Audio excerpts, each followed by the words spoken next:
A man brewed a cup of coffee for dinner tonight. In the midst of it, a man emerged from the woods, armed with a gun. It was not uncommon to encounter such situations in this post-apocalyptic world, where people fought over resources. Morgan remained calm, showing a keen interest in the letters on the man's forehead. He asked about their meaning without any signs of panic. The man, not in a rush, patiently explained that it represented the vengeance of the wolves. Morgan smiled and listened attentively, his expression unperturbed. Just as he was about to take a sip of his coffee, he was halted. The man claimed that everything now belonged to him. Morgan calmly stated, "You can have all my belongings, but could you leave me with a little something? Give me a 2-day buffer period." The man replied, "You're thinking too much. Even your body I will take, and you won't survive." Upon hearing these words, Morgan's gaze turned cold. While he didn't mind giving away his possessions to these people, it didn't mean he was weak. Just as he was about to reach for his weapon, the man warned him with his handgun, telling him not to move. This action only attracted Morgan's attention. Meanwhile, his other companion attempted to attack from behind. However, Morgan's reflexes were equally swift. He evaded the attack and counterattacked, driving the two assailants back. Morgan advised them to leave quickly, as he didn't want to escalate the situation further. They were beaten 2-1. They naturally couldn't accept this. Immediately, they launched another joint attack on Morgan. Yet, the outcome remained the same. They were beaten back once again. Morgan's fighting skills are undoubtedly top-notch in the post-apocalyptic world. Both men felt a sense of shame at being knocked back for the second time. Still, Morgan remained composed and urged them to leave. But as they rushed forward once more, he made it clear that he wouldn't hold back. This time, he increased the intensity of his strikes and targeted their vulnerable spots. Morgan picked up the man's handgun and looked at the distant zombies. With a calm demeanor, he pulled the trigger, but the gun was empty. No wonder these two individuals didn't use their guns right away.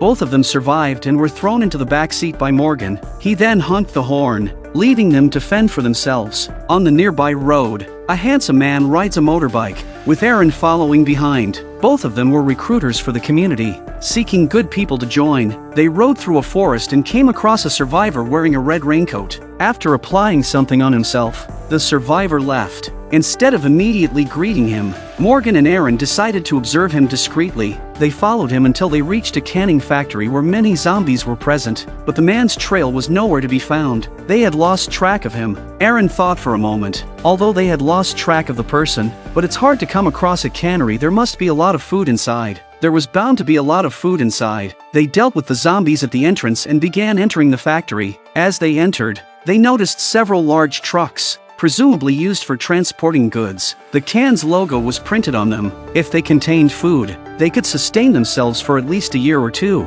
Daryl inspected the area and found nothing suspicious. That's when he opened the tailgate of one of the trucks to investigate. However, he quickly realized something was wrong. It was a trap. Opening one would trigger other mechanisms, and all the truck doors swung open. They were filled with zombies. The two quickly fled, but outside they found themselves surrounded by a horde of zombies. They had no choice but to hide under a car. Escaping seemed almost impossible. Each of the zombies had the letter W on their foreheads. Daryl pulled Aaron and searched for an opening to escape. They had to simultaneously walk and kill, as being surrounded by dozens of zombies at once would be disastrous. As they made their way through, there are just too many zombies. They had no choice but to take shelter inside a car. There were at least 60 zombies surrounding the vehicle in the yard. Strangely, the zombies inside the car were only upper bodies, clearly indicating a trap set by someone. Daryl could only comfort Aaron, hoping that something would pass by and attract some of the zombies away. At that moment, Aaron found a piece of paper inside the car. Upon opening it, they both understood that it was a trap set by someone using the canning factory.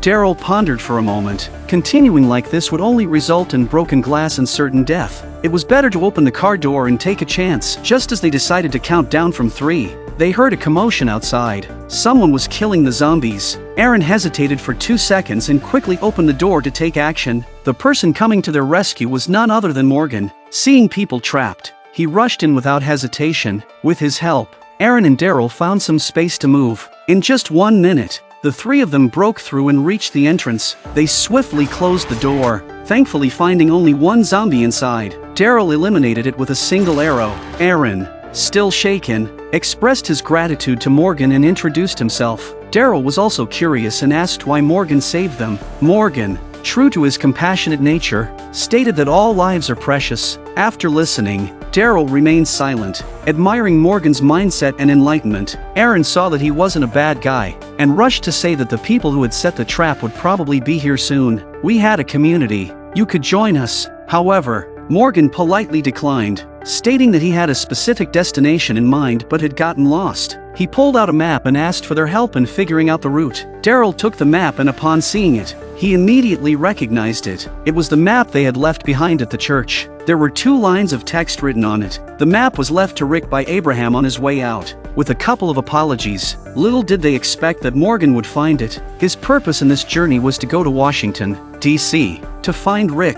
Daryl looked at him in disbelief. Meanwhile, in the community, as mentioned in the previous episode, Rick had fought with Pete. Both of them were now in their respective rooms, cooling down. Carol approached Pete's room and he rudely questioned her, using profanity, asking why the hell she was there. Carol straightforwardly told him that Tara was injured and he, being a doctor, was responsible as he had treated her before. Pete found it interesting that he had been beaten by them and now they wanted him to provide them with medical care. Carol didn't try to persuade him any further. Instead, she took out a dagger from her pocket, indicated that she could kill him now. At first, Pete found it laughable, asking if she would really dare to kill him. "I'll really kill you," whispered Carol, "and then who would believe I could kill someone? And then I'll say I was kind enough to bring you food and you want to beat me up instead." Pete was indeed afraid now. One common characteristic of an abusive man is that they bully the weak but fear the strong. Carol's assertiveness had left Pete feeling submissive and compliant. Carol withdrew her knife and she said,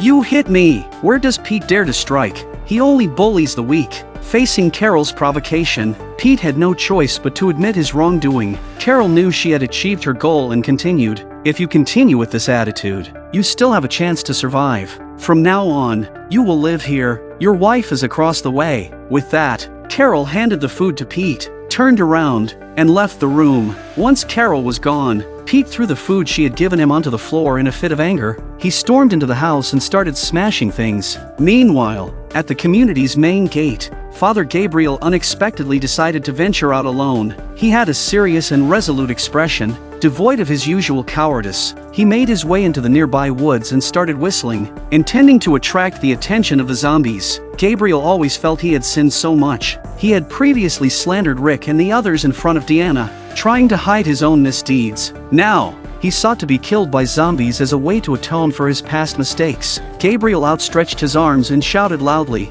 "I'm ready!" The zombies heard the sound and began approaching him. However, Gabriel's resolve wavered when he saw the zombies' bloodthirsty appearance. His inherent cowardice resurfaced, and he faltered. In the end, Gabriel used brutal means to kill the zombie, even pelting it with stones. After completing this act, he broke down in tears. Guilt torments him on the one hand and the lack of courage to atone for his sins on the other. After a while, Gabriel still returned to the community. The gate was being guarded by Deanna's eldest son. He was just about to leave for evening meeting. He wasn't cautious enough, letting Gabriel close the door behind him. Gabriel looks like everyone owes him 500 million. Then he yanked the door up hard, not caring whether it was closed or not. With a blank expression, he walked inside. As the evening grew darker, the meeting was about to commence. Rick had equipped himself with the handgun Carol had given him, prepared for a potentially explosive situation. He glanced out the window, sensing that something was amiss. Hurriedly, he made his way to the front door,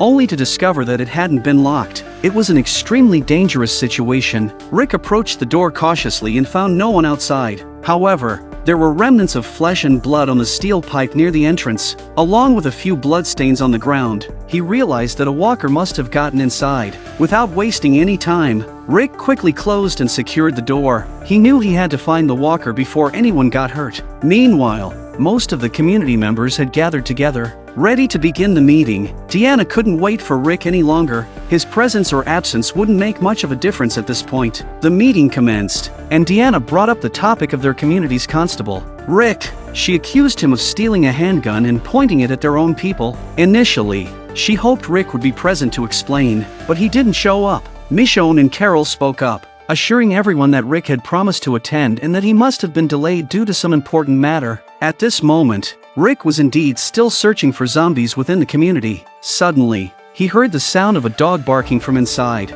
Maybe the dog had spotted something. Rick quickly drew his knife and rushed towards the sound. As he entered, he saw the dog barking towards the outside. While Rick observed his surroundings, a zombie appeared. Dealing with just one was easy for him. However, another zombie approached him, pushing him aside. Then another one lunged at him, but Rick swiftly stabbed it with his knife. A tall zombie approached him next, knocking Rick down. Its weight was overwhelming, and Rick could only use his hands to hold its head and prevent it from biting him. Rick, who really didn't have the strength, ended up having to stab the zombie through the jaw with his hand. That's how he managed to kill it, though he was left covered in a significant amount of blood. Fortunately, he survived. Meanwhile, during the meeting, everyone was expressing their opinions about Rick. Michonne spoke about their previous struggles for survival outside and how living in the community provided a different life. Rick's only wish was for his family and everyone to survive. She asked if they found his current state terrifying and lacking rationality,